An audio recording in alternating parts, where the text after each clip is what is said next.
बार्शी तालुक्यातील शेलगाव होळे या गावात तब्बल 6 घरांमध्ये घुसून 5 लाख रुपयांची चोरीची घटना घडली आहे। बार्शी तालुक्यातील शेलगाव होळे या गावात पहाटे 5 वाजता तब्बल 6 घरांमध्ये चोरीची घटना घडली। बार्शी तालुक्यातील पांगरी पोलीस स्टेशनच्या हद्दीतील घटना आहे।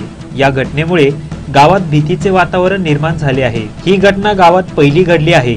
भारत कंसे, महेश होळे, किसन शिंदे, यशवंत होळे, सुग्रीव होळे, रामहरी होळे अशा 6 घरात घुसून चोरट्याने 5 लाखांची चोरी केली।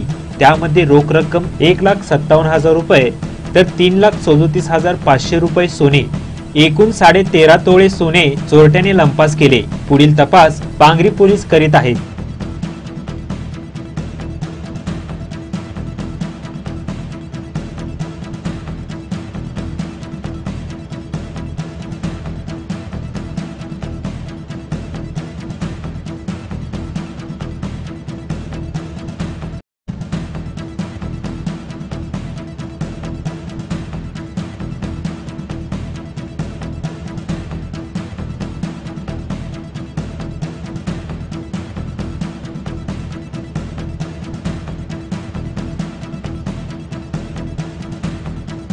या बातमीचे वृत्तसंकलन केले आहे बार्शीहून भैरवनाथ चौधरी यांनी।